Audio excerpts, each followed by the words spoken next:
She reported her teacher. A week later, they expelled her. No one spoke that morning.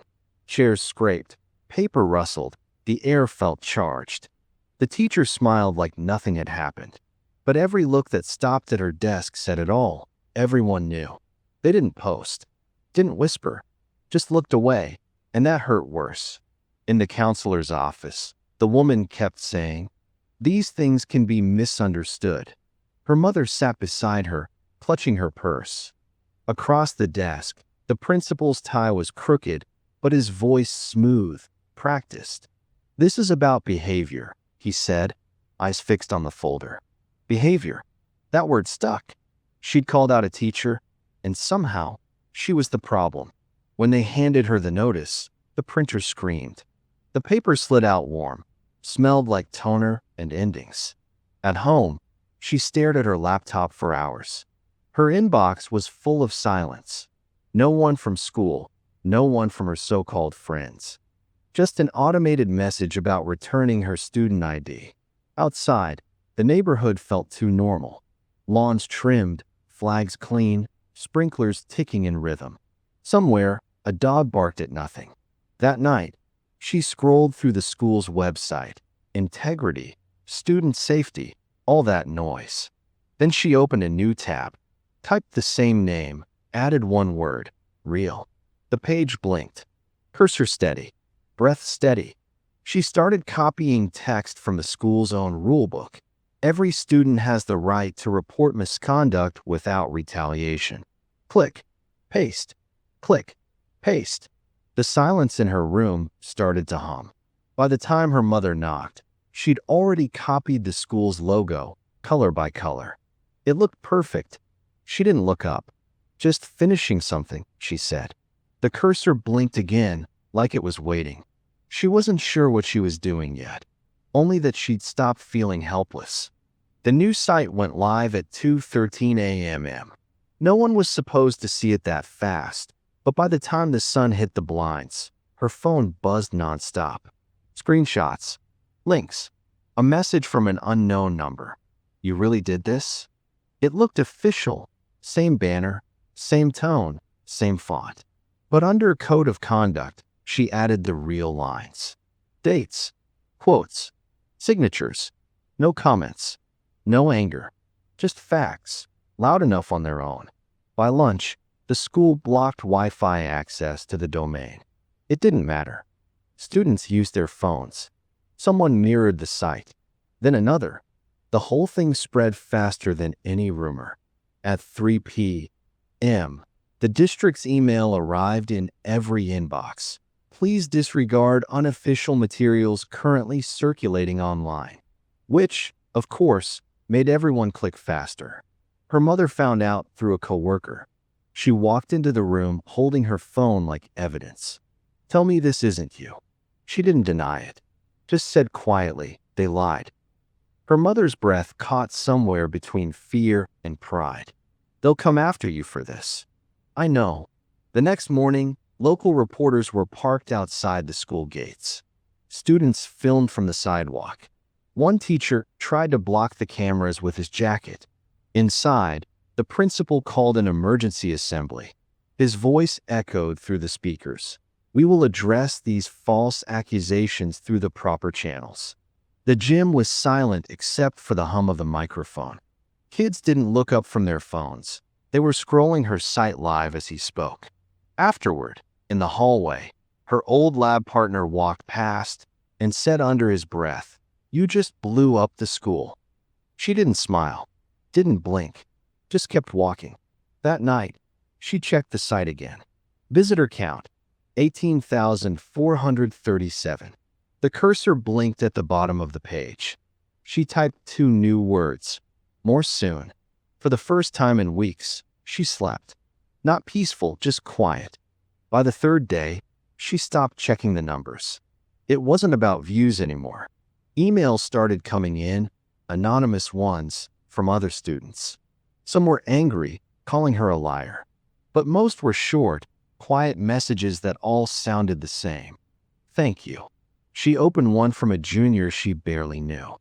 It said, "He used to make comments to me too. I thought I imagined it.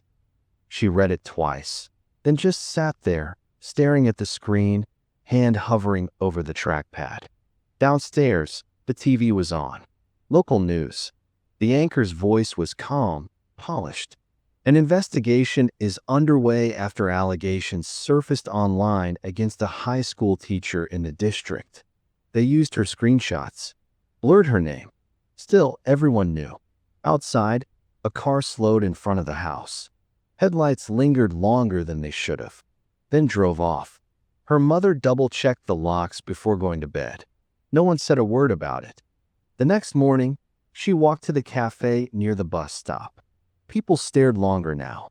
Not mean, just cautious, like she'd become a symbol of something no one wanted to name. She ordered coffee she didn't need.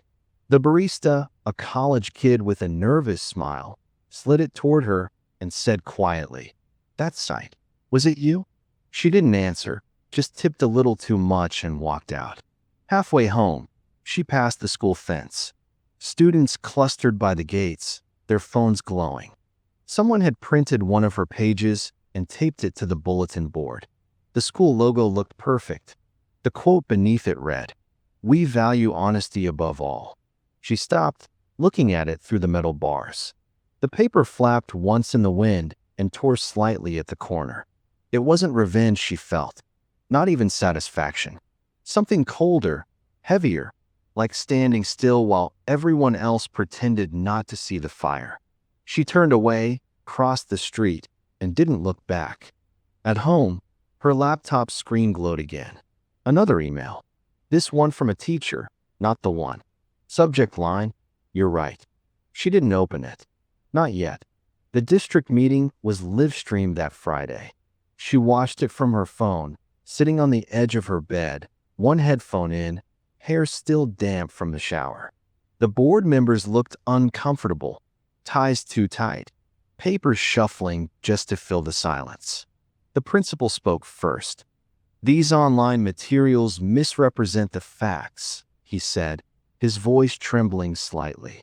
"We take integrity very seriously." Behind him, the history teacher sat with folded hands, eyes on the floor. He didn't look up once. The chat exploded. Parents demanded answers. One typed, "If this is false, show us the report." No one did. She refreshed the site again. A new tab had appeared overnight. Someone else had added it. Staff complaints. Dozens of posts. Names she didn't know. Dates. Notes. Screenshots. Her stomach tightened. This wasn't hers anymore. It had grown past control, alive, breathing without her. Her mom came into the room, face pale. "They called," she said. "A reporter wants to talk to you." She shook her head.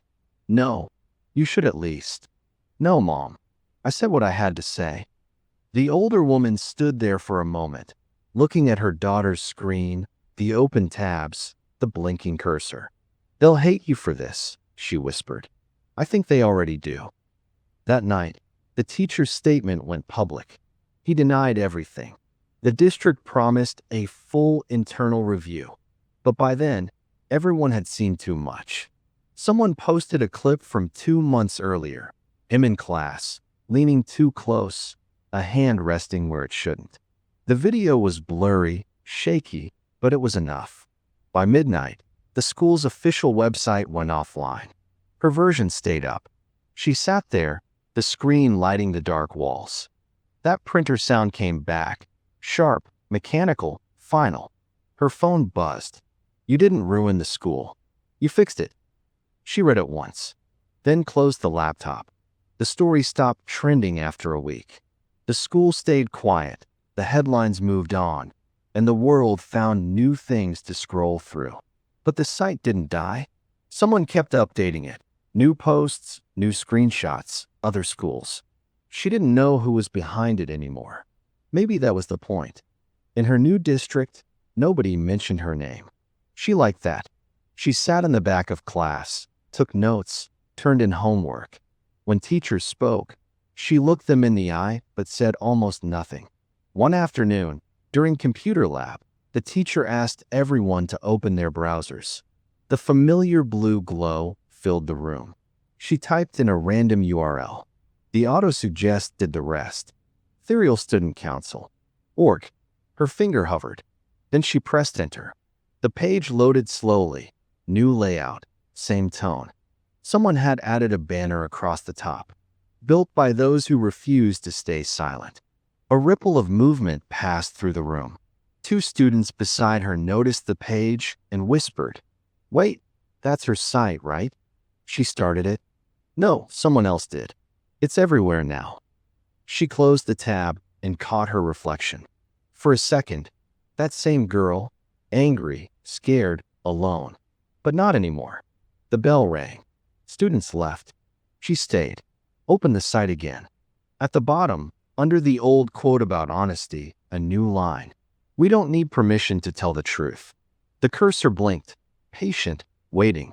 She didn't type, just watched the glow on her face. Then closed the laptop. Outside, the air smelled like cut grass.